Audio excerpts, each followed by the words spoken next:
Kneel before Zod! You can't go! All the plants are gonna die! I'm gonna take a bath. Bad dates. I'll alert the media. Boys, keep off the moors. It's evil! Don't touch it! The name's Pliskin. No more hangers!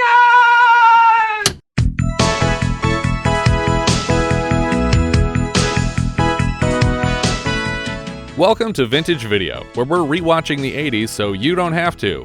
We'll be reviewing every major film release of the 1980s in chronological order, overanalyzing what you've seen and spoiling what you haven't. I'm Patrick O'Reilly. I'm Jesse Bayless. And I'm Richard Wells. And today we'll be discussing Final Exam, released June 5th, 1981. It was written and directed by Jimmy Huston and released by Motion Picture Marketing. The story of this film coming together is about as exciting as math homework. Producer Myron Meisel contacted a distributor first, Motion Picture Marketing, to determine which release date was the most likely to earn a successful box office take, aiming for February of 1981, which, if you'll notice, they missed by 4 months with their wide release.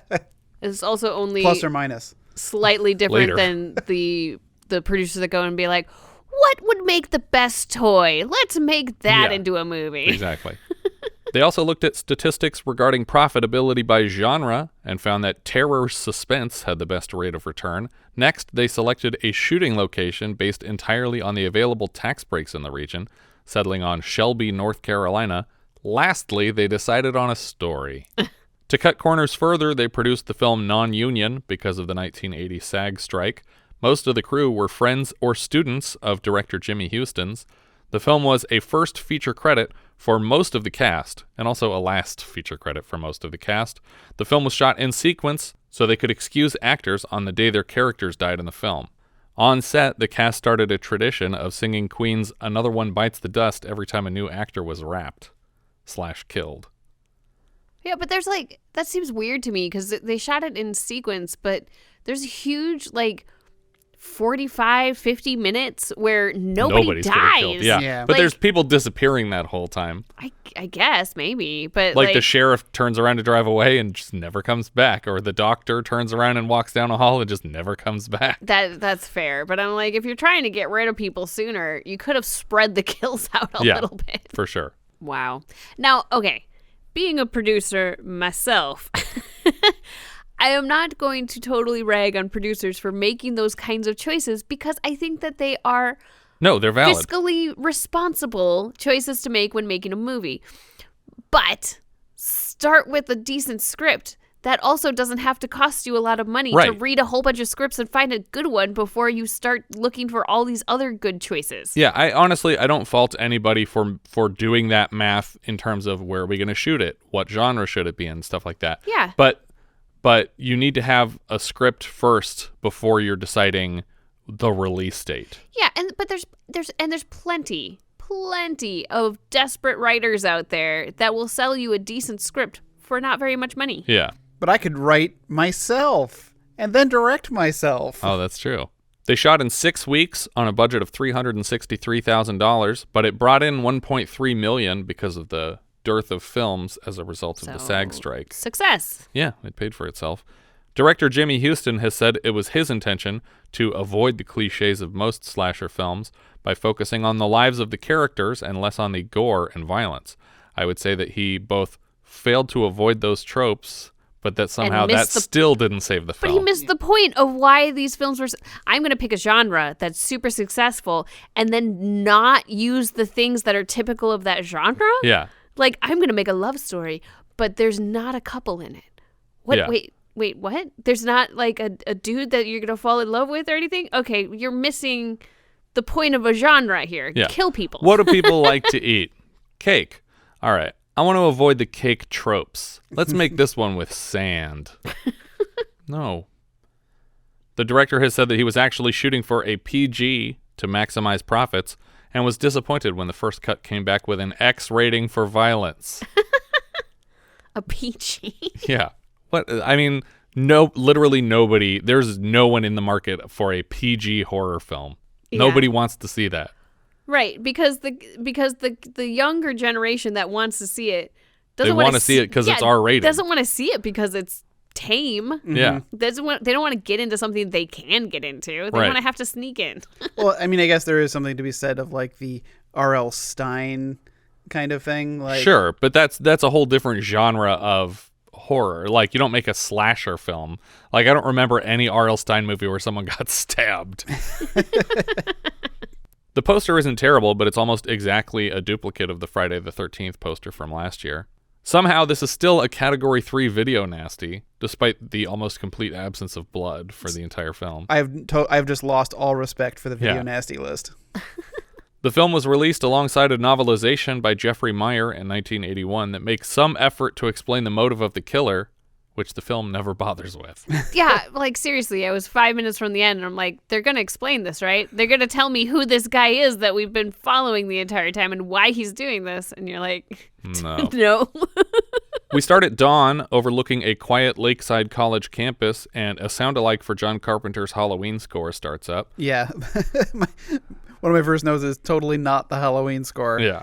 Also, I was very upset by the opening credits where it said starring and only listed 2 names and then went to the rest of the crew. It was like, oh, this is going to be an interesting horror film. It wasn't just starring, it was introducing for both of those names. It's like, there's only 2 people in this movie, apparently. We cut for some reason to nighttime at March College as a couple, DeAnna and John, make out in an open convertible.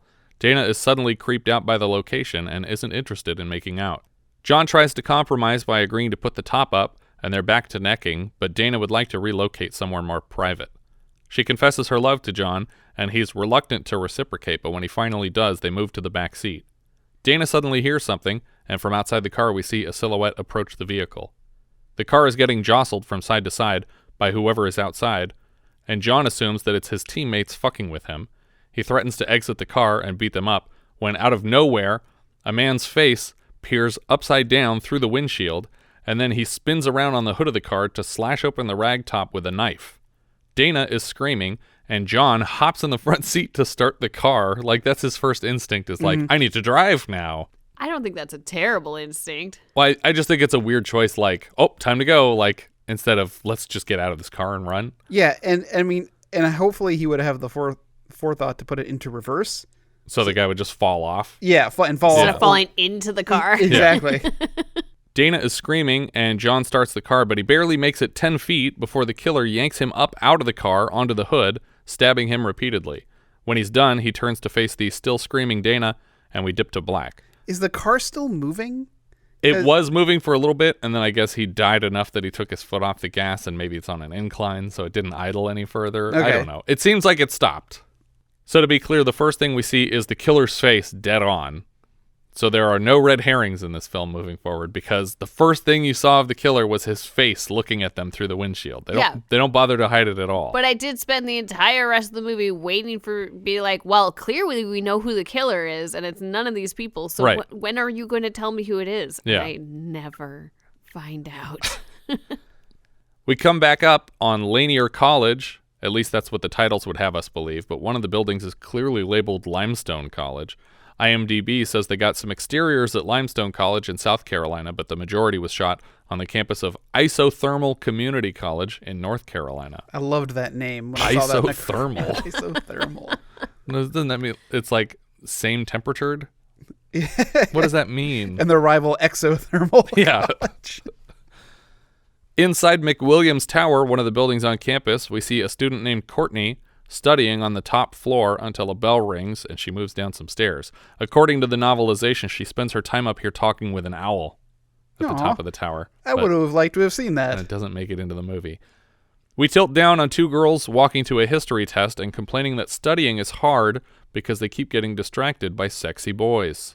Behind them, we see a kid named Mark sneak up on Courtney to ask how prepared she is for the chemistry exam. He's panicking because if he doesn't score an 82 or higher, he fails the course and his parents will stop making his car payments. How did you learn that this character's name was Mark? It was not easy, Richard. I'll tell you. Because I just kept when I'm making my notes, I make them in line with the movie. I try not to look. So it was like when a new character comes in, and I was like, I hope they say his name. In the meantime, I just put like a placeholder of X or Guy X. So he's Guy X throughout my entire notes. Yeah, I had to put on my Deerstalker cap and I had to do some deduction. And I took every name that's mentioned on IMDb, and I was like, he's the character whose name doesn't get said. Apparently it does get said once in the movie, but it's 3 seconds before the end of his screen time. So it's just like, okay, well, whatever. But I figured it out. It's Mark. Mark and Courtney are interrupted when a kid named Radish walks up with an armful of books and a pocket protector to spread the latest gossip about March College. What happened at March College? Another football recruiting scandal? No, better. A mass murderer. Mark appropriately ridicules Radish for referring to a double kill as mass murder. Currently, the FBI defines a mass murder as the killing of 4 or more people during an event with no cooling off period between murders. Can I make fun of you for calling it a... What did you say? A double kill? Double kill? That's the technical term. I learned it from Halo. A double kill. Yeah, when you kill 2 people, it's a double kill. Okay. I'm talking from the killer's perspective. If you're talking about investigatory terms, it would be a double homicide. Double homicide. I believe. Double murder, yeah. But I call it a double kill when I'm the one doing it, I mean. Got it. Okay, that explains it. I am no longer ridiculing you.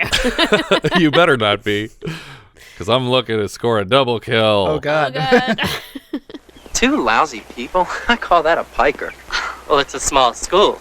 You have to enter that into the equation. Courtney's a little disgusted with how callously the guys talk about murder, but weirdly, they never let her finish a sentence here. Every time she opens her mouth, one of them just launches into his next point over her.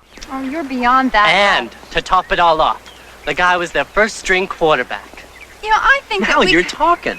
Radish even mentions another case of students being murdered in Vermont and suspects it's the same guy. A jock wearing a jersey with the name Wildman across the back races by and knocks all of Radish's books to the ground. It might also be on the front. It's on the front, yeah, for sure. Wildman turns back to Radish and mimics a baby crying for a second before continuing to class. Radish's friends Courtney and Mark laugh at his misfortune while he collects his things. Courtney at least helps pick them up, but Mark just leaves them both behind. Don't be late, Braino. We get a POV shot of someone driving a van around campus under ominous music. In the chemistry class, the instructor, Dr. Reynolds, a dead ringer for Kurt Vonnegut, informs them all that he will step out of the room for the duration of the exam. But his aides will be watching for cheaters. And they are both frustrated Nazis. Yeah, and not only will he be walking out for the rest of the exam, he'll also be walking out for the rest of their school year. Yeah, he doesn't even say goodbye, and he never comes back. Well, but no, he does. Like, he says, like, he's like, have a good summer. He says something like that. Like, he's like, oh, you're just never going to see these students again? Okay. Yeah, he's not going to grade these papers, and he'll never see the students again. Reynolds jokes that he hired a sniper waiting in the campus tower to start shooting at anyone who shares answers. A hilarious reference to Charles Whitman, the famous perpetrator of the 1966 tower shooting on the campus of the University of Texas. Radish can't help but gush about Whitman's skill with a rifle. Outside the classroom, Dr. Reynolds bumps into a girl named Lisa, and they walk together to his office. When the door is closed, it becomes clear that this is a student he's romantically involved with. I don't care who knows around here. But if that red-headed wife of mine ever finds out, I'm dead. And I was sure the only reason he would mention her hair color is because she's going to show up somewhere in the movie. But no, this is just the line getting tossed off for no reason. We need to add some character to his wife. What if she had red hair and he said it aloud? Well, she's not in the movie. Does that really make a difference? Just have him say it. It's good for his character. Lisa makes a joke at this unseen wife's expense, calling her a sagging old lady. She must be almost 30 by now. Hey, wait a minute. Almost 30 meaning late 20s, and this teacher looks at least mid-40s to me. Lisa demands a late-night tryst this evening in the art studio, and Reynolds eventually agrees. We see the van's POV again as it approaches the building where the chemistry test is currently happening. Radish finishes the test first, eliciting a groan from his classmates. I can't help it. I'm brilliant. He's followed quickly by Wildman. I can't help it because I'm offensive. I guess they couldn't think of anything offensive for him to do, so they just had him let us know. As Wildman moves through the quad, he is shoved hard to the ground by the coach, who is testing his reflexes. The coach criticizes Wildman for not being prepared for the attack, and then criticizes the nearby Radish for taking too long with his equipment inventories. He mentions that some of their equipment seems to be missing, but I don't think this detail ever pays off in any way. No. Nope. Courtney is next to finish her test, but when we cut back to the van, we can now see that its passengers are wearing balaclavas and armed with rifles. Courtney says goodbye to some classmates who are apparently packing to leave school in the event that they failed their exams, I guess. Like, a lot of these kids seem prepared to never come back because they think they did that poorly on their final exams. And there are still exams the next day. Yeah. Like, this is the day before the last set of exams, right, or but last before exam. The final exam. Right. But yeah, and Courtney makes the point later, like, I was stupid to schedule my classes this way because everyone else got to leave days early, which is just, shorthand for, we couldn't afford extras on this movie. That's why there's no one on this campus. Well, and they needed to make sure that every time somebody ran around looking for help, for some reason, the campus is empty. Right. All the time. Every time. The van full of gunmen empty into the quad and spray their guns at students leaving the building. 3 or 4 kids collapse to the ground in blood-stained shirts while the rest scream and run for cover. Radish is shocked to be part of a real school shooting.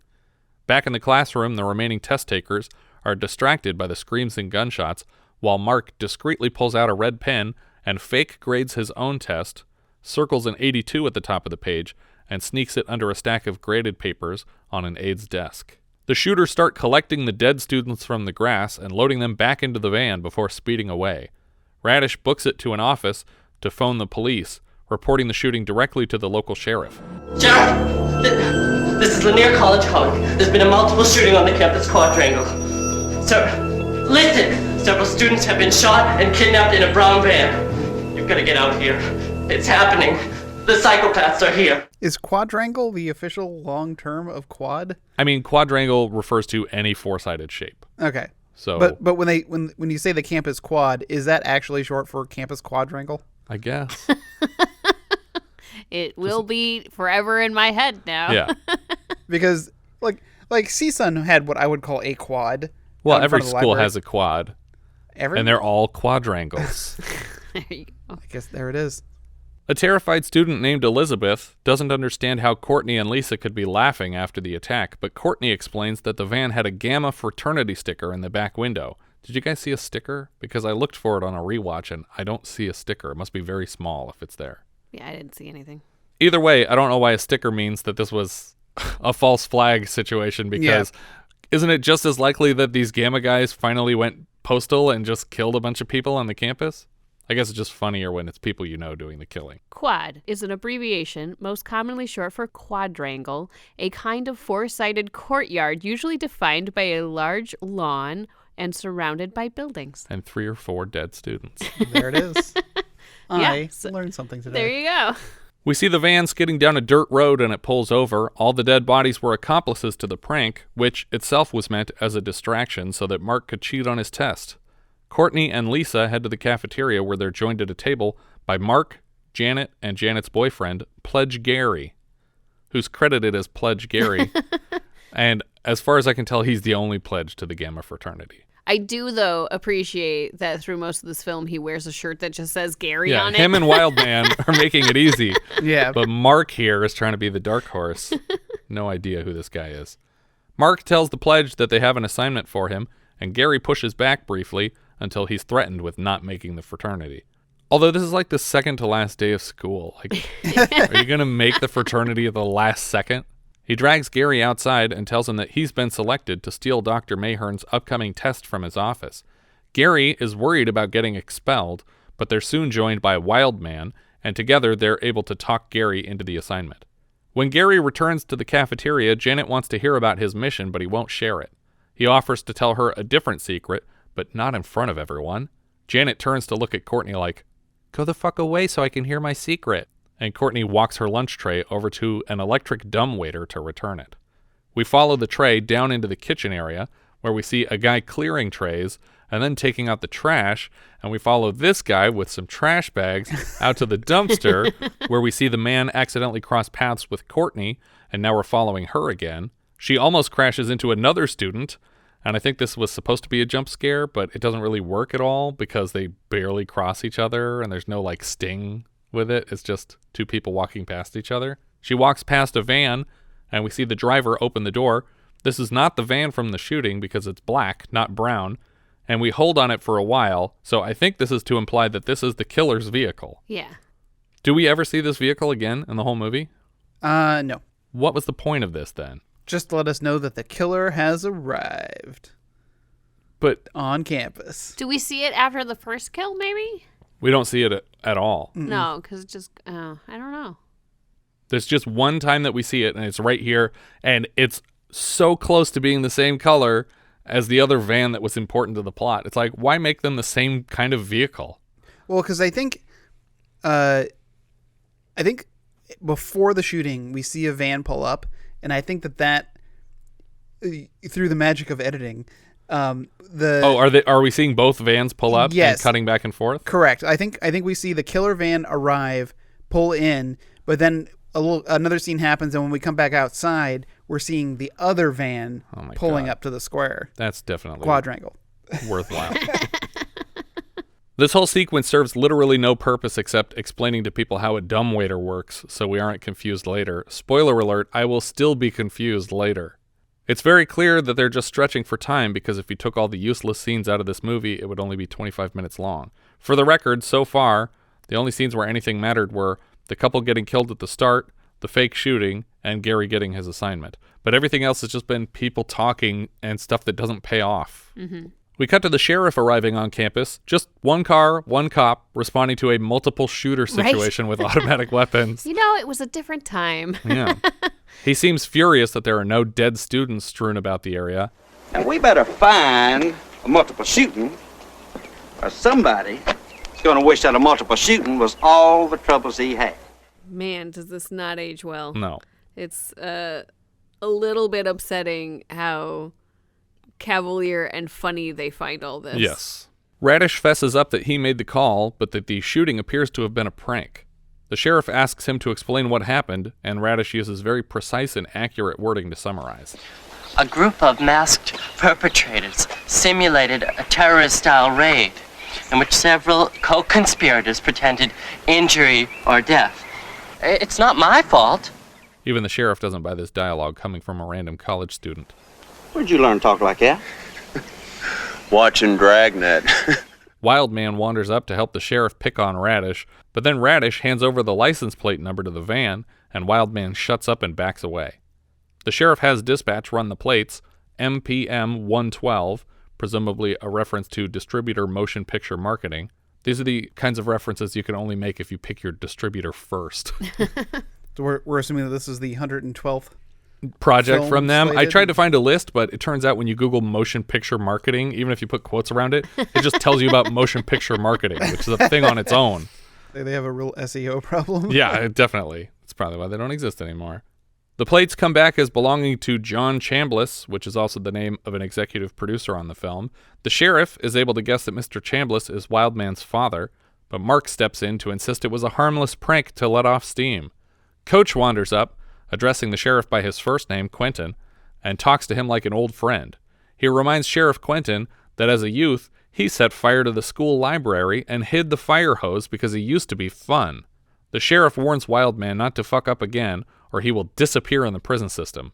Suddenly, a fucking Maytag repairman wanders up. I guess he's supposed to be campus security, but he tries to pull jurisdictional bullshit on the actual county sheriff. Mm-hmm. It's very weird. He's like, I keep this campus real safe. And it's like, okay, well, someone called the police about a shooting here today, and I responded to it before you did. Right. The sheriff leaves, and the campus guard, Mitch, reminds Coach that they plan on going hunting in the morning. We see Courtney returning to the dorms, and Legs step into the foreground to watch her. Just legs, no body connected. No, it's out of frame. Lisa walks into the room they share and tells Courtney that studying is a waste of time because grades only matter in school, forgetting apparently that they are both currently enrolled in school. Yeah, but good grades can't hurt. Neither can good times. Lisa says it's more important to know what you want and how to get it. As an example, she collars two guys out of the hall with her wily, womanly ways and enlists them as helpers to carry a bunch of shit down to her car. Courtney wanders over to Radish's room to ask for aspirin and have a chat. He has posters in his room for the Corpse Grinders and Murder is My Beat. Courtney complains that everything is easy for Lisa because she's so attractive, and Radish tells Courtney that she's not giving herself enough credit. But also, I think that if Courtney ever went out into the hallway and said, hey guys, can you help me move some stuff? People would help. They would. Yeah. Yeah. She's just not using her powers. That's not even powers. Ask for That's help powers. and you'll get it. Not always. No, but I'm just saying, I don't think that you have to be a beautiful woman to have a guy help you with your luggage. No, you just have to be a woman. If I go out in a hallway and I say, help, and they say, fuck you, and punch me in the head. And then I'll turn to someone else and say, help, he's punching me, and then they'll punch me. It's a vicious circle. I've been caught in it a few times. It's a vicious quadrangle. Courtney returns to her room, and we see a silhouette watch her pass by from a stairwell. In the room, Lisa is gone, and Courtney's things have been moved. When she returns, Lisa says it wasn't her, and when she moves to open the closet, Courtney's book falls from its perch, balanced on the door, and she screams. How do you even do that? Like, how do you get a book to fall out of the closet like that at her? It was balanced on the door, so when she went to open the door, it just fell off. Oh, I thought it was in the closet and just, like, fell out of the closet. I'm like, how would you even do that? But she screams like a cat jumped out at her, or a murderer. But it was just a book that fell. Like, whenever I open a closet and a book falls out at me, I just go, ah, shit. But also, did the killer do this? And if so, why? I just want to see. I was really hoping at the end of the movie we'd get like a montage of like him doing all the killings from his perspective, and then just one shot of him on his tippy toes, just balancing a book on a closet door. It reminded me of MacGruber's You're All Wet. Yeah, with the one cup of water. Janet comes into the room to share a secret with Courtney. She and Gary are going steady now, and he gave her his pledge pin as an indication of their relationship. Okay, hold on. She doesn't say she gave me... She doesn't say that she received his pledge pin. They said, you got pinned. Yeah, she says he pinned me. I just assumed that was a euphemism for sex. Yeah. I was like, oh, okay, that's what they're calling it. But then quickly I'm corrected to like, they just gave you a pledge pin. It's like, oh. An actual pin. Yeah. This is the PG version of getting pinned. They just gave you a pledge pin, and by that I mean he just pledged his penis into your body. God. It's plunged. Oh, sorry. I mixed those words up. Right through my sweater. What? Oh my God. I don't have time for you to take that thing off. It's not even the right half of my body. You gotta cut all this out. Do you guys recall the last time a girl was presented with a pin as a token of love? It was for their first anniversary. It looked like a 1. Oh, the Hard Country? Yeah, it was a Lone Star beer bottle pin. Ugh. Gary's not allowed to have a girlfriend to join the frat, and if he does, they will tree him. That's why it's a secret. Lisa says that if he weren't embarrassed to be with her, he wouldn't keep it a secret. He just doesn't want to be tied to a tree and covered with ice until I can rescue him. For a moment, Janet panics because she can't find the pin, but Lisa finds it on the back of her sweater, indicating that she might not have been wearing it when Gary pinned her. I don't get this point. Who cares if she was wearing her sweater when she was with her boyfriend or not? Well, I think that means that they were fooling around when it happened. Okay. Isn't that what these characters do in their spare time? Yeah. They act like it's like some super embarrassing thing. And then Lisa's like, all right, off to fuck the professor. No, see, you don't understand. We're focusing more on the lives of these students. Oh, okay. And their plight versus the actual killer. Back in Radish's room, he's doing computer homework and listening to a record playing what sounds like Ren Fair type fantasy music. It's awesome, and I want that record. I Googled the lyrics, and I had some trouble finding it, but we hear, "Swift was the blade of the headman's sword, swinging in the rhythm of a just reward. Sharp was the edge of the guillotine, dripping with the memories of the people it had seen." Turns out it's an original song called The Executioner Song, written by composer Gary S. Scott, and it appears on the film soundtrack. Awesome. So it's just those 2 lines twice. That's the whole song. Wildman kicks the door in and slaps the needle off the record player. He's pissed that Radish gave his plate numbers to the sheriff, and Radish pretends that there's no way he could have known who was responsible. While Wildman roughs him up, Mark sneaks in to steal Radish's keys from a nightstand, where we can see that Radish has been reading Helter Skelter. There's also a poster on the wall for the Toolbox murders behind him. We cut to Gary sneaking into Mr. Mayhern's office to collect the test tomorrow. When he comes to a locked door, he just climbs over the wall because this room has no ceiling. He just climbs over the wall. Yeah. What's the point of locking the door if he can climb over the wall? It makes it slightly more difficult. I guess. It's like, remember that office in The Postman Always Rings Twice? Sure. When they go to see the lawyer. And they can hear everything from all around you. Yeah. The same shape that's been spying on everybody walks past the office door outside Gary while he finds the test. As Gary sneaks back out of the building, test in hand, he is intercepted by the rest of the Gammas and congratulated for a successful heist. Unfortunately, they notice that his pledge pin has been given away to a girl. So, if you're caught without your pledge pin, they tie you to a tree.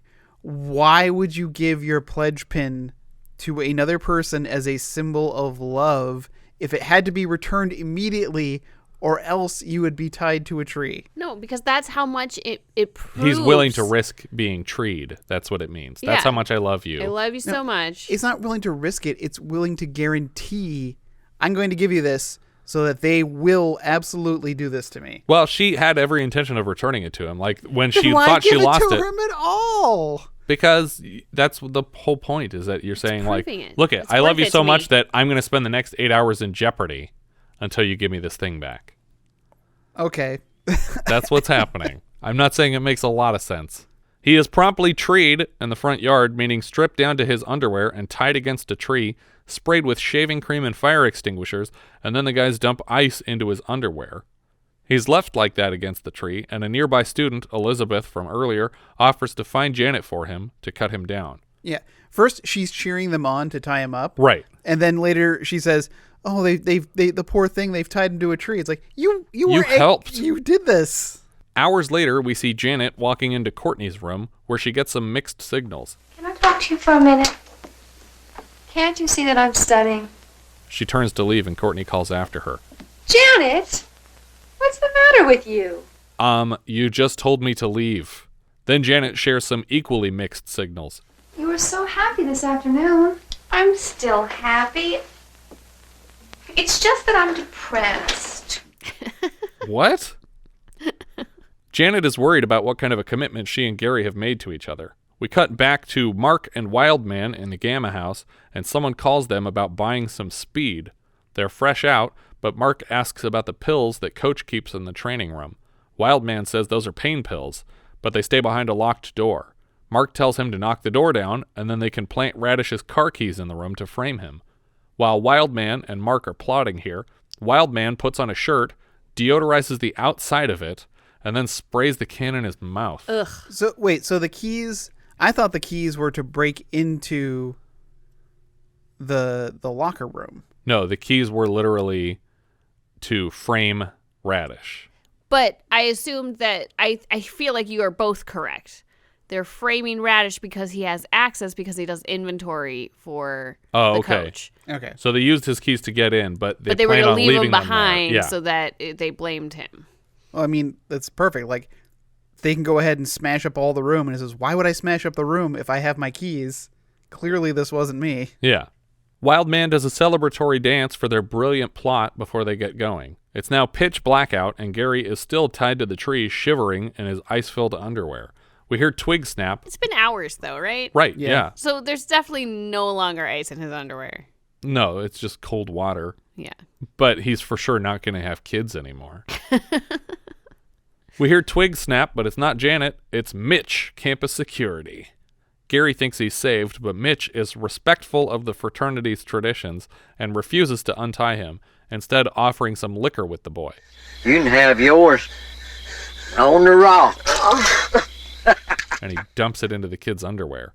At first I was worried he was just going to rape the kid here, because when Gary offers to pay Mitch to untie him, he says, Pay me? With what? Your good looks? It's like, Jesus, no. Money, please. Sorry. Just thinking about, like, the ice water. It's like, you're not catching me at my best right now. Back in Courtney's room, Janet asks why Courtney never pledged, insisting sororities aren't all bad. But last year a girl killed herself because a sorority wouldn't accept her. How awful. So clearly this would be the killer's motivation. If I were writing the movie, his sister killed herself, so he's here for revenge on whoever caused that to happen. Or the daughter, like... Right, yeah, something like that. So I'm going to show my ignorance once again on this podcast today. 2 times. When you have a fraternity, is there a sorority that matches those letters, or do sororities have different letters? They have different letters. Okay. Yeah. There's never like, this is the fraternity of this, of like Gamma, Delta, Psi, and there's also a sorority for Gamma, they're Delta, sometimes Psi. partnered. Yeah, I was gonna say sometimes they match up, like the Lambda Lambdas and the Omega Mu's. Yeah, partnered up. Right, like they'll have a tradition of being like I don't know, like paired together, but they don't have the same letters. Okay. Although we did see, I think in Terror Train last year, that at the party for the fraternity that there were a lot of girls wearing the fraternity gear.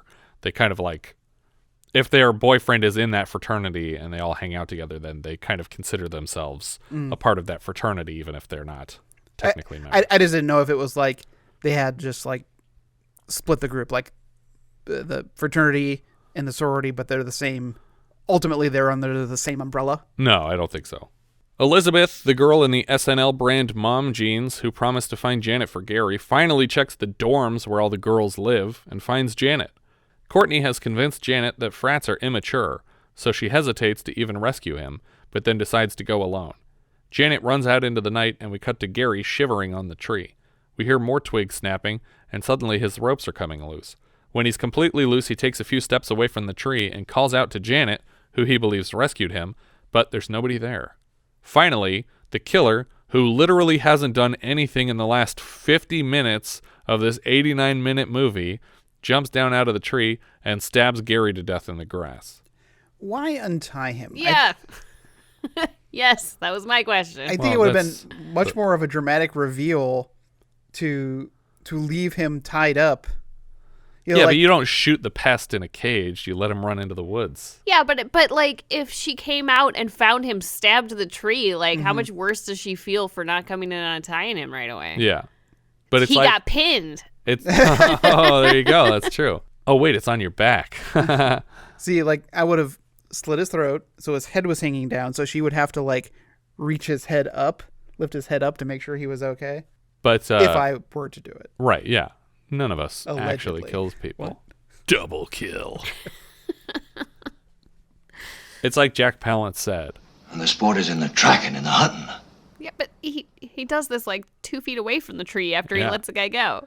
Yeah, it's the equivalent of like shooting fish in a barrel. Yeah, but you throw the fish into a lake, and before it can get its bearings, you shoot it.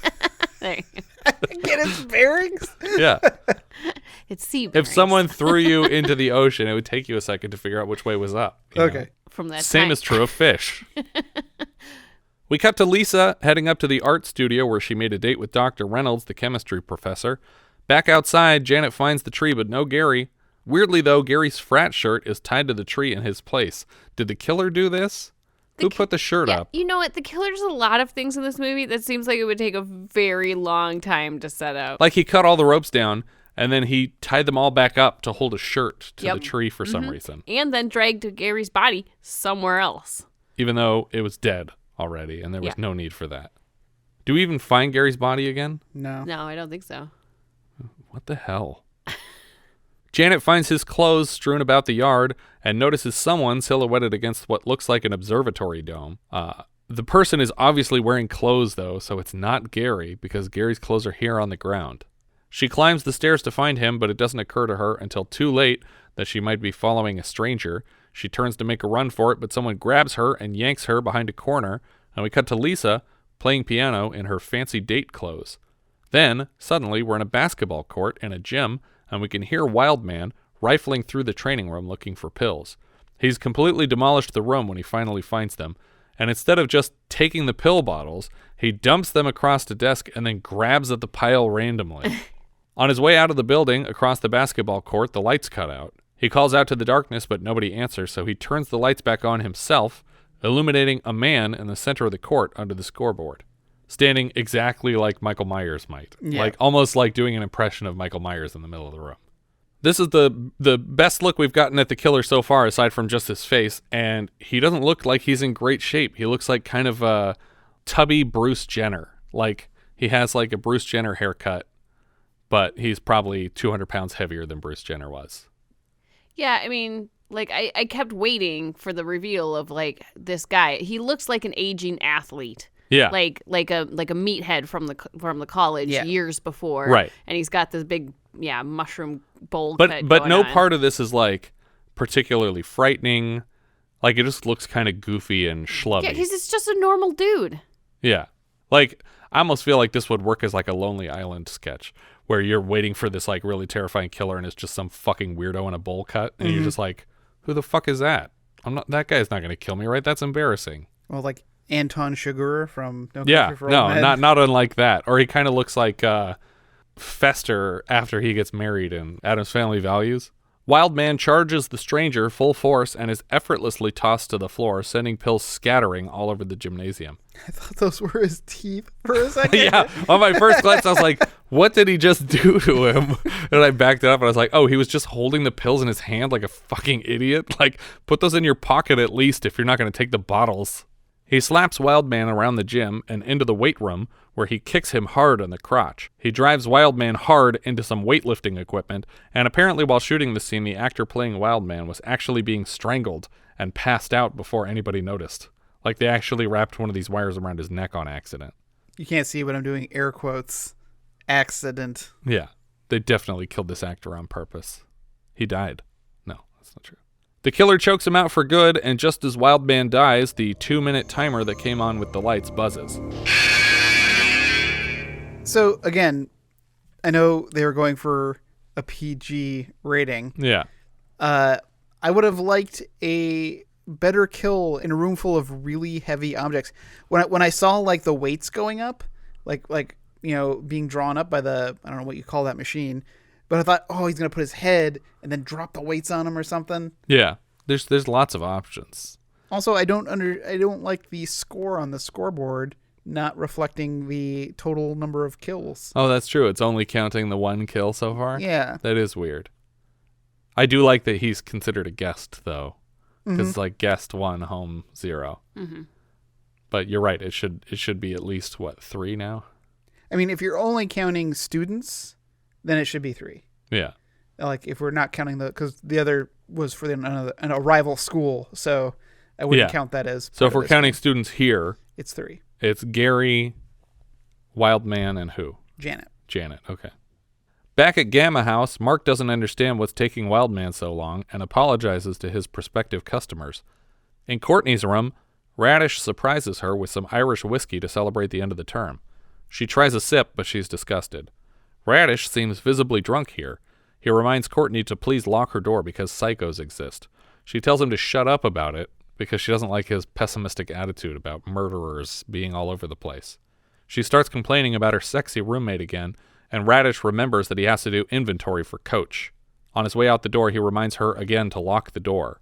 There's a knock at the next door down, which is connected to the same dorm room, and it's Radish again, stopping to tell her what he really thinks about her. Little foreshadowing here. The second door situation? Yeah. Like locking one door, but not locking the second door. That's smart. As she moves from one door to another, we can see that her roommate Lisa has a framed photo of Dr. Reynolds on the dresser. That's a little gross. You have a pretty face, too. Prettier than Lisa. Really. There's more there. Well, I just wanted to tell you that. Lock this door, too. Walking down the hall, Radish talks to himself. That was stupid, kid. I can't believe you said that. Mark gets back to the gymnasium looking for Wildman. We see the demolished office, and then he turns to see pills on the floor. He opens the locker beside the pills and finds Wildman stuffed dead in the locker upside down, which I was not expecting. Like, his head is at the bottom of the locker and his legs are at the top. Again, a bully stuffed into a locker. I was like, okay, there's some kind of message here. This is all going to tie in to the killer. Yeah, totally. When he gets back to his car, the headlights pop up before he reaches it, and he runs the opposite direction. He locks himself in another nearby building, some kind of machinery warehouse, and the killer starts pounding on the locked door. I am outside of the building and I can't get inside. Mark enters a room labeled Danger, Do Not Enter, and he takes 5 steps into the room before he understands the sign. The killer, who he just locked outside the building, mind you, stands up from his hiding place inside a barrel in this closet and stabs Mark through the chest. Yeah. What? Well, first of all, I'm going to take back a step. He enters this door that says, like, danger, do not enter. There were 2 doors. Right. He had 2 doors he could enter. Both of them said danger, do not enter. and he picks one and supposes the other. And then there's a barrel full of killer in there. Yeah. But, like, how long would that guy have been waiting in there if he was outside chasing him? And then the guy could have easily also, I mean, like, let's just for argument's sake, say the killer ran around the other side of the building, Right. got in some other back open door, and happened to pick the correct hallway full of barrels to hide in. Yeah. When the guy could have easily gone through the other danger door. Yeah. It doesn't make any sense at all. Outside the gym, Radish shows up, and he finds a gamma car outside, and the door is open. Aha! Shades of Watergate. Radish also finds the locker room and the training room demolished, and when he opens a locker to put away some helmets, Mark's corpse falls out. He tucks it back into the locker and runs to a nearby payphone. Apparently on the first take, the actor knocked this phone off the wall, and it cracked in half on the counter, so they had to go out to a nearby gas station and either borrow or steal one to complete this scene. But there are plenty of other scenes with phones on walls Yeah. in the hallways. But this one looks like a payphone specifically. Yeah, but it doesn't need to. If you No. broke the payphone, just get a fake corded phone and screw it to the wall. Yeah. Why does it need to be a payphone? Why does it absolutely... You know what happened? There was a payphone in this locker room, and they broke it, and then they had to replace it. Right, that's probably true. what really happened. Of course, because he's already bothered the sheriff about murders recently, it takes some convincing, and eventually Radish gives up and leaves to make sure Courtney is safe. Lisa continues playing piano, poorly, waiting for the professor. She moves to the window in search of her date, and when she hears someone approaching, she takes the stairs up to the art studio. Radish barrels down the hall of Courtney's dorm and pounds on her door. A hand punches through the door in the opposite direction and yanks his head through the hole to slit his throat on the other side. We see Courtney getting Pepsi at a nearby vending machine. In the art studio, Lisa looks around at all the paintings of nude ladies and slips out of her dress to wrap her naked body in a satin sheet and lay across a couch. I don't know if these paintings are all supposed to be her or if these are just different students that Dr. Reynolds brings up here to the art studio, or if this is just stuff that's in the art studio. Well, usually an art studio or a class would hire a model. Yeah. I don't know if they would actually pull from the student body and pose as models. I'm sure it's just coincidentally a blonde model. Yeah, that but every everyone's single working painting from. is equally terrible paintings of a naked blonde woman. Yeah. But now the killer, having killed Radish, runs back to the other side of the campus. I think there's some time jumps going on. Because this must be like 45 minutes later. He just killed Radish, and then he's running the whole way across the campus to kill this other person. Okay. And Courtney has been getting Pepsi this entire time? Yes, she was very thirsty. She drank a few of them at the same machine. But when Radish gets killed, he's outside of Courtney's room, right? Yes. Yep. Yeah, we're going to come to that in a second Okay. here. Returning to her room, Courtney finds the door open, and Radish's head is smashed through the hole and bleeding. Though for some reason, the killer took him out of the hole in the door, dragged him into the room, and pushed his head back out through the hole the opposite direction before leaving. My note here is he's dead as a doornail. Ah, because he basically is one because he's holding the door together. What's a doornail? It's like, it's just kind of a straight angle nail that you use for doors. You don't know what you're talking No, about. I don't. I just know the expression. No, Dead I as a do doornail. too, but I've never questioned what a doornail is. Why they're so dead. Yeah. It's a great question. We strive to educate on this podcast That's as the well. plan, yeah.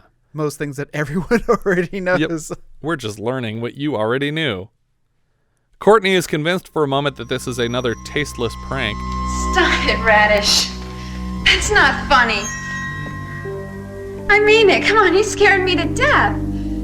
But slowly it dawns on her that, as she'd been warned, psychos are real. She backs into the hallway, and suddenly the door with Radish jammed through it slams shut, implying the killer is still here, and slammed the door, even though at the same time he's killing someone across campus. Courtney dashes down the hall and out of the building. Lisa hears someone in the art studio, and the person blows out all the candles so that she can't see anything. She begins speaking to the visitor as if he were the professor.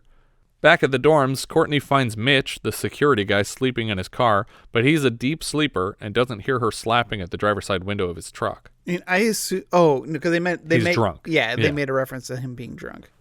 In the art studio, Lisa kisses a hand that touches her shoulder, but then the hand grabs her face, and we tilt up to the killer, bringing a knife down over and over as blood sprays out everywhere.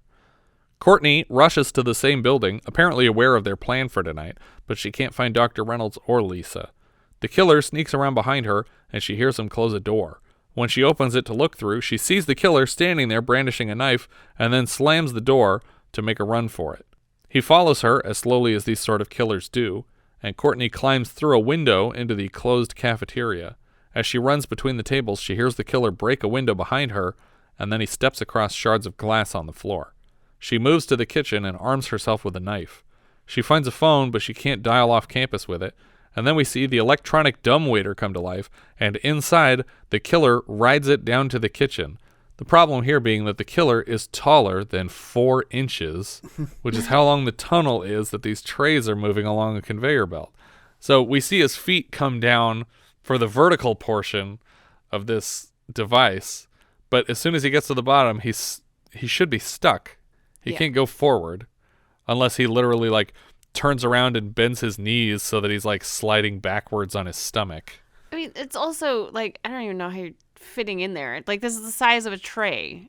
This is a large man. He's not the size of a cafeteria tray. Yeah, he's larger than a bagel, I would say. He doesn't fit in a bread box.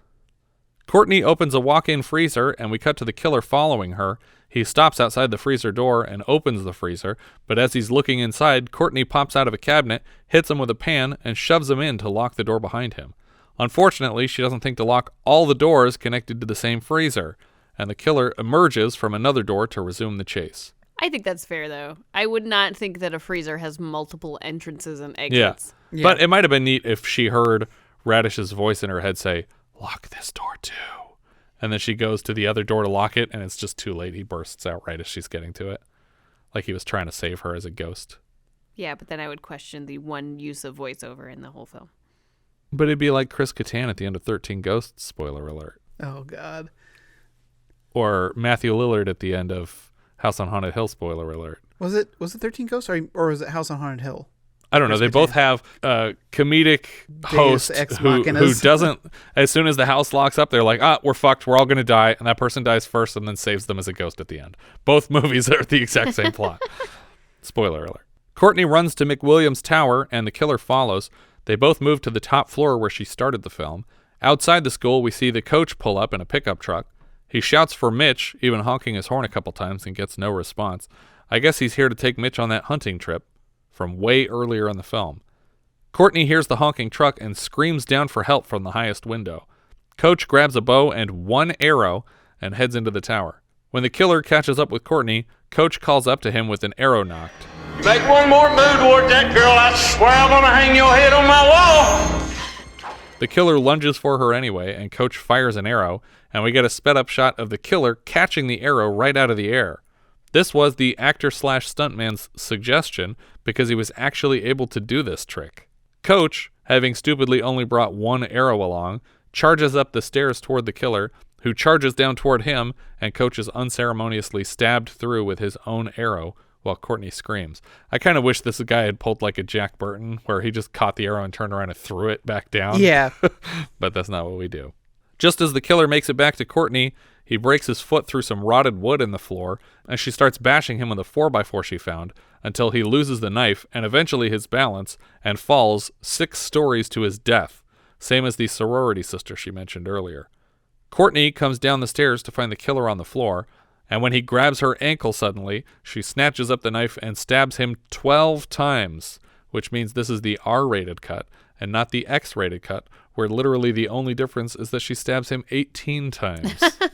And then, just like the edited for ratings purposes final fight that ended Nighthawks earlier this season, our hero wanders bloodied out to the steps of the building and sits down for a freeze frame as credits roll over her. I thought for sure the sheriff was going to arrive and right see as her she's sitting out there, yeah, or while she's stabbing the guy, and he was just gonna shoot her, and that would be like the end of this story. That would be slightly redeeming. Yeah. Like, a more interesting ending. Like, this is so boring. Yeah. It really, it's like, it's just a campus drama movie with a cameo from a killer. Because he's only in like 20 minutes of the movie. But isn't a cameo to be a cameo? You have to recognize this person. Who is this guy? Yeah. Honestly, I think the whole message of this film is that there are just crazy killers out there. End of line. Yeah. Not everyone's motivated by something that specifically happened here last year. No, not necessarily. But everybody is motivated by something. Yeah. But that also might just not come up on the night that the killing is happening. That might be something that you figure don't out make a months movie after. About it. Yeah, agree. No, I don't disagree. It's like if someone gave me a maze and I sat there trying to do it for 45 minutes and I realized there's no way out of it, and they were like, "Oh, it's just a drawing." I was like, "Well, fuck you! I was trying to figure it out. Why did I waste all that time trying to figure it out while I was watching your movie?" If there's actually no solution, and the whole point is that there is no solution. And I don't even think that is the whole point. I think they just didn't bother to write one. No, because then they should be hammering that home more. I know that he kind of like Radish says it sort of a couple times. Well, like, all he says is that psychopaths here. exist. Yeah. He doesn't say that they are motiveless and that they often don't shout why they're killing you as they're doing it. Yeah, but it's just a worthless movie. There's nothing about this that is good. I think it might be fun if you took the cold open kill out at March College, and the mention of it that Radish makes at the beginning on the way to the chemistry test. So it seems like you're just watching an episode of Dawson's Creek for like 45 minutes, and then suddenly a murderer jumps out of a tree and stabs one of the characters to death. And you're like, wait, what the fuck is this? Yeah. Yes.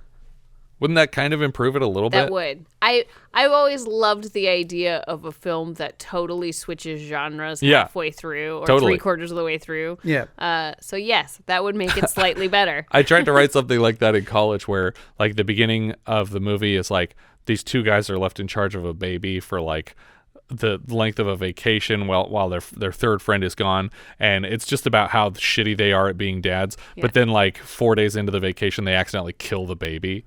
Oh. And then like it's just like it goes from being this like laugh a minute like 3 Men and a Baby movie to just being like a holy shit, we killed your kid, like the police are involved immediately, and there's no like cover up or anything. It's just a somber drama for the whole rest of the movie. Oh man, I was gonna bring up something like The World's End. Oh sure, it starts off as just like old friends getting back together and going out drinking, and then just spirals quickly into something else. Yeah. I mean, I kind of feel that way movie. about Parasite, like kind of switching genres. Like halfway through, you're just like, what is this movie? Yeah. It's great though. I think we all agree it's a great movie. It's worthwhile. No, it really what it has going for it, I would say, is Radish. I liked Radish. Sure. Yeah. He's a fun, believable character. For some reason, every time they said Radish, for some reason I kept thinking of Fraggles.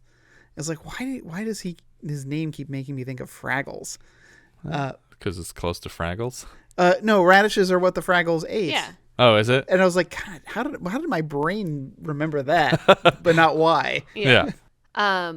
So I googled it. Turns out, door nails are those decorative like studs that get like, you know, in old medieval doors how they have like studs nailed into the door. Okay. That's what a door nail is. So it's like a nail, but it's not a real nail. It's just like the head of a nail. It's a nail that's been hammered into a door to, I don't know, strengthen it or be decorative or whatever. But usually what they would do is it would hammer it all the way through and then hammer the end that protrudes from the other side over to basically like lock it in place. Oh, okay. And so it's unusable again. You could not take this nail out and use it because it's been hammered over. As dead as possible. Yeah. Got it. That makes sense. So there you go. Dead as a doornail. I do think that I might have enjoyed the Radish character a little bit more if he just had been like her gay best friend and they didn't try to introduce a romantic thing at the end, because I just liked everything that they were doing with the character already. That like he doesn't take shit from anybody, and even though like he seems to have like a negative self-worth, but he also like He knows when he's right. He tells everybody he's brilliant, and he has no problem talking to girls or anything like that. But he also, like, when the jocks are hassling him, he's like, "Yeah, you're all idiots. What's the big deal? I don't understand." And also, he does have some respect from some people, including the coach. Yeah, who's just like, I trust you to get this done. And if the implication was supposed to be that he's like the unpopular guy, like he doesn't do any of the unpopular stuff that these tropey characters do usually. Like he didn't seem unpopular. Everybody chatted with him in the beginning when you have him, with his like, he's kind of gangly and he's walking along with a bunch of books and a pocket protector, and someone knocks all his shit on the floor. You expect that he's going to be the Crispin Glover of this movie, and then by the end of the movie, it turns out that like he's the one who knows what everything. He understands everyone's motivations. He's like the cool one that walks around with whiskey at the end of finals. Like he's like trying to get people to drink with him. Yeah, but like at every turn he's hanging out with the jocks and the ladies. Like he's never excluded from the group. And even when the jocks are like, "Hey, we're going to beat the shit out of you. How dare you give, my plates to somebody else?" He's like, "Hey, you screwed up. Sorry." Like he's basically daring them to beat the crap out of him. And they don't, apparently, because they don't look roughed up later. Yeah. I mean, much later he looks roughed up. I was gonna say, he looks pretty after he bad. gets his head through a door. But I like the Radish character. I wish he could have stuck around longer. What, the rest of the 10 minutes of the movie that was left? I think he should have been like the final guy. I think that would have been fine. I would have been cool if they killed Courtney and Radish survived. Yeah. Because he's the only one who's paying attention. Or like they're both there. They're both holding the freezer doors separately. Yeah. But one of them has to go and get help. Or like one of them's like, "I gotta go to the bathroom."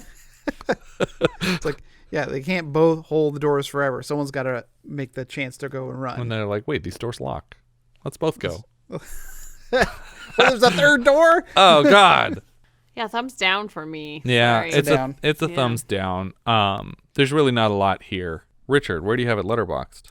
I have it at number 67, which puts it below Happy Birthday to Me, but above Just a Gigolo. I have it at 66 out of what? 74. 66 out of 74, which is very close to where you had it. I have it just above Permanent Vacation and just below Home Sweet Home. You guys are never going to believe this. I have it at number 67. So you and Richard have it in the same spot. Yeah, but mine's below Happy Birthday to Me and above Savage Harvest. Oh, okay. That's fair. Wait, above Savage Harvest? Oh, that's incorrect. Solve that, and then we're good. But yeah, no, this movie was made by people who didn't really care a lot about the movie. They cared more about how much money they would make off of it. And I do feel like some attention was paid to the Radish character, but as a result, everyone else is very short-shrifted. I think the Wildman character almost feels like he's doing an impression of Ogre from the Revenge of the Nerds movies, which didn't exist yet. But he reminds me a lot of that character, like just a blonde version of that character. But he also does it in a way that feels more acty, like he's pretending to be this jock character. And it kind of bothers me in places where it feels especially exaggerated. But also he's probably supposed to be like a direct parody of the Belushi Bluto character from Animal House. I feel like they were trying to draw from a lot of, obviously, like we mentioned, Halloween for the score. Yeah. And Mike Myers and just his slow walk and ominous stance. Yeah. And I guess choice of weapon. But the biggest problem is that there's so little of the killer in this movie that almost no one gets to interact with him. Mm-hmm. Aside from like a couple people interact with him for like a quarter of a second on the way to dying. And even Courtney's experience with this character is, I literally didn't know that people were dying, and then instantly he chased me from this building to the next building, and then I killed him. Yeah. So like her experience from when she found out there was a killer on campus to when the killer was dead was about 8 minutes of her life. And there's no logic to his targets. Like, right, yeah. Because he has no motivation. Right. He's just killing for killer. But even so, even if you're just, I'm going to kill some people. Right. It seems like he took time to consider who to kill. And I don't know why. Because there was plenty of opportunity to kill tons of other people. I mean, not tons. There's only so many people on campus. Well, again, I feel like that's like a more of a constraint for budget. But there was like the guys who were trying to buy speed. There were the Mitch. Kill Mitch. I mean, yeah, Mitch gets away with it. The sheriff never comes back, so he doesn't get to die. Dr. Reynolds doesn't come back, so he doesn't get to die. I mean, maybe that's why Dr. Reynolds was late to meet Lisa. Oh, because he got killed. Because he got killed. Because maybe. It's like otherwise she got stood up, and I feel bad for her. Yeah, that might have been a good moment if she like she gets a whole Ellie Sadler bit where she's like backing away from the killer, and suddenly the professor's arm flops over her shoulder, and she's like, "Oh, thank God! Ah, it's just an arm." Don't see it. I put it below a movie where a guy dressed as a mime plays an electric guitar and sings terrible songs the whole time, because at least that happened in that movie. And also, Bodies by Jake was an awesome killer because he's just screaming nonsense into the sky. Our writer-director here was Jimmy Huston. Nothing else I recognize from this guy. The music was from Gary S. Scott. He was a composer for the Fame TV series and also Freddy's Nightmares, the Elm Street TV series. He also composed Three Ninjas Knuckle Up and The Sweet Life of Zack and Cody.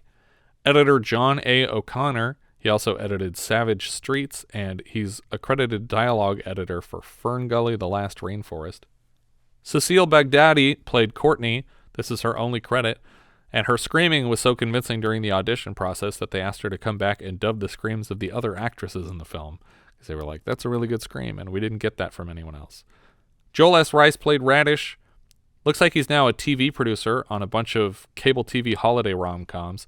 Titles I enjoyed were Single All the Way, Flip That Romance, and Exploding Sun, which is not a rom-com, but please a tell sci-fi. me it's spelled S-O-N. No. This terrifying Christmas story of a family whose child has spontaneous combustion disorder. They were trying to do a knockoff of Honey, I Blew Up the Kid, but he totally misunderstood. Exploding Sun. It's an alternate title. Is it the kid or the baby? It is a baby, but I think the title is kid, right? I think the title, because it's Honey, I Shrunk the Kids. Honey, I Blew Up the Baby. Honey, We Shrunk Ourselves. Supposedly, the character name Radish was developed by writer-director Huston as a variation of the word nebbish. That was how he came to it. It's widely understood that Radish served as an inspiration for Jamie Kennedy's Scream character Randy, and in Randy's final scene of that franchise, he even mentions Final Exam specifically in a list of slashers. Really? Yeah. Because I mean, like, Randy is the one who's obsessed with serial killers, and he's rattling off statistics all the time. I know that. I'm just saying, like, of all the things that you could quote or be inspired by, like, this movie. This is not very inspiring. It's in a list of also not great movies, like Graduation Day. It's just like, okay. Yeah, but Graduation Day is better than this. It is better than this. I agree with you there, but it's also terrible. In the spectrum of horror films, I think Graduation Day is in the bottom half for sure. Yeah, I'm just saying, like, that there is the spectrum, and this is very low. Yeah, no, it's weird that it gets a mention, and I think the only reason that it does is because Radish was an inspiration for Randy. I mean, I guess it's an inspiration in so much as there's a character that knows about killers because he likes horror movies. Yeah, and kind of knows the rules too, like lock this door and lock that other door. Mm-hmm. DeAnna Robbins played Lisa. She had recurring roles on soap operas Days of Our Lives and Santa Barbara. Sherry Willis-Burch played Janet. She was literally a secretary at the offices of Distributor Motion Picture Marketing, and as soon as they learned she was an aspiring actress, she was just handed the part of Janet without an audition. She's back 5 years later as Vivia in Killer Party, and those are her two most famous roles. Timothy L. Raynor played the killer, whose name is Killer. He's claimed in interviews that because of his martial arts expertise, he was trusted to wield an actual butcher knife in place of a prop knife on set. He was also the film's credited fight choreographer until the last scene where the killer falls from the top of the building. They swapped him out with a stuntman when they shot that scene because they were worried that he had no idea what he was talking about, especially after he almost strangled their other actor. And they weren't confident in his abilities. Sam Kilman played the sheriff. He's also credited as a dialogue coach on the film. Do you feel like any of these people had any dialogue coaching? No. Every single person had a different accent for the whole movie. Elijah Perry played Coach. He was a trucker in Carney last year. I think he was the one that lost money gambling and threatened to shut the whole operation down. R.C. Nanny played Mitch. He was Chester in Hyperspace, a.k.a. Gremloids. You guys know what Hyperspace or Gremloids is? No. It looks like a super low budget, like present day parody of Star Wars, where there's like a Darth Vader character walking around in a grocery store. It looks really bad, and it was retitled Gremloids because it came out in 1984 around the same time Gremlins did, and they wanted people to buy tickets on accident. It looks like trash. Gene Poole played cafeteria worker. Gene Poole is named Gene Poole. Gene spelt correctly for the phrase Gene Poole, but Poole spelt incorrectly because there's an E at the end. Gene Poole was also a credited dolly grip on the film. Fritz John Goforth played cafeteria worker, and he was also a key grip on the film. His last name was Goforth. Family of adventurers. Go forth. Or a family of people in the back of the line. You go forth. It comes after go third. Yeah. And before go fifth. Uh-huh. Oh my God. Can I go to bed now? Yeah, go for it. What's this movie called? Hard Kill? Final Exam. Final Exam. Which apparently Courtney was the only student who will be attending the final exam. Ah. I think that's everything for Final Exam. If you guys have any thoughts you'd like to share, we are Vintage Video Pod on Twitter, Facebook, Instagram, and Letterboxd, where, as I've said before, you can find each of our full movie rankings for the year. We can also be found at vintagevideopodcast.com. We also have a Discord. You can join the 24/7 movie chat and share your thoughts on episodes past, present, and future at vintagevideopodcast.com/Discord. And if you're listening on YouTube, don't forget to subscribe. Because this is our first episode of the month again, I wanted to remind our listeners about our Patreon campaign. $5 patrons get a shout-out on the show, a monthly 70s review, and a hand in choosing each month's film. As an added bonus, this year we're starting to fill in some blanks from last year with mini-sode reviews of titles we missed in 1980. Joining now unlocks 22 full-size 70s reviews and 19 mini-sodes. And for November of 1971, $5 patrons are choosing between the following 10 titles for a 50th anniversary review in December. Bedknobs and Broomsticks, Disney's hybrid live-action animated musical starring Angela Lansbury and David Tomlinson about children evacuated from London during the Blitz in World War II and looked after by a witch. A Clockwork Orange, Stanley Kubrick's dystopian crime drama starring Malcolm McDowell about Alexander DeLarge and his gang of droogs engaging in a bit of the old ultraviolence.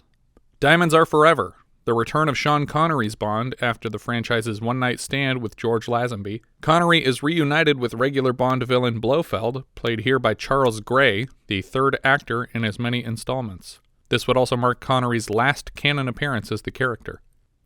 Dirty Harry, the first of Clint Eastwood's 5-film series about homicide inspector Dirty Harry Callahan, this time facing off against Scorpio, a Zodiac-esque San Francisco serial killer. The Gang That Couldn't Shoot Straight, James Goldstone's mobster comedy starring Jerry Orbach, Lee Taylor Young, and an early pre-Scorsese appearance from Robert De Niro. Harold and Maude, Hal Ashby's dark comedy love story about an affair between a man in his early 20s and a woman in her late 70s, starring Bud Cort and Ruth Gordon. The Hospital, Arthur Hiller's satirical dramedy based on a script by Paddy Chayefsky, starring George C. Scott, Diana Rigg, and Barnard Hughes, about a hospital chief of staff whose life and job are falling apart. Mary, Queen of Scots, Charles Jarrett's biopic on Mary Stuart, Queen of Scotland, starring Vanessa Redgrave, Glenda Jackson, Timothy Dalton, Nigel Davenport, Patrick McGowan, Trevor Howard, and Ian Holm. It's an incredible cast. Minnie and Moskowitz, John Cassavetes' romantic comedy drama, starring Gina Rowlands and Seymour Cassell as the title characters. And Straw Dogs, Sam Peckinpah's psychological thriller about a young couple attacked in an isolated farmhouse and driven to violent vengeance, starring Dustin Hoffman and Susan George, each of which will be celebrating their 50th anniversaries this December. Thank you so much for listening, and I hope you'll join us next time when we'll be discussing The Sea Wolves, which IMDb describes like so. During World War II, the British must attack a German ship, but it's safe in neutral Goa. As a result, they send civilians, former soldiers, who are about 60 years old. Nice. That's the end of the description on IMDb. I've been looking forward to this since last year. Yeah. When I found out it wouldn't be that year. Yeah, because it came out in 1980 in the UK, but 1981 here. We leave you now with a trailer for The Sea Wolves.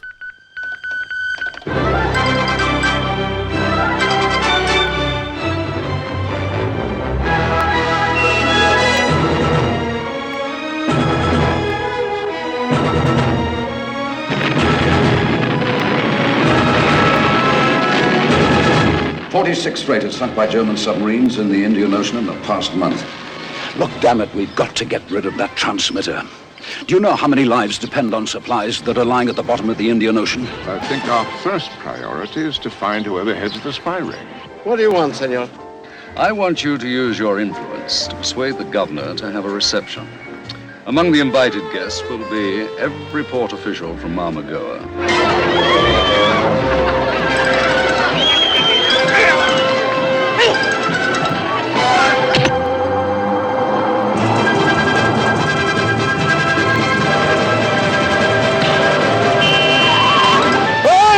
They're kidnapping me! Help!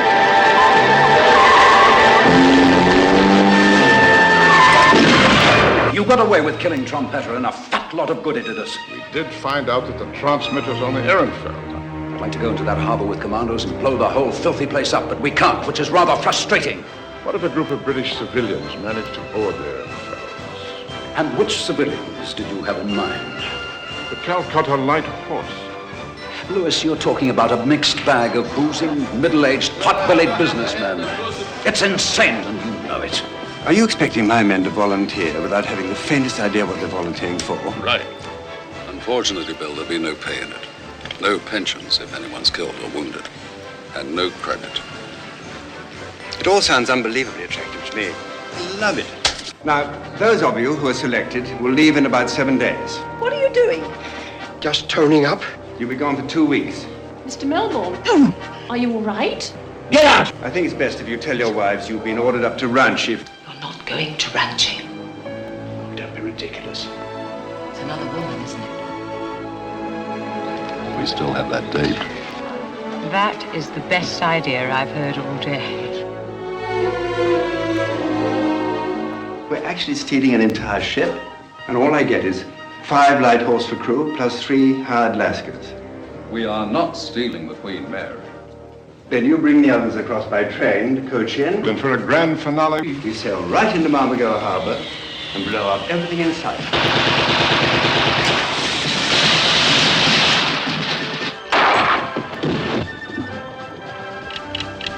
How long have you got on those mines? Couple of minutes, maybe.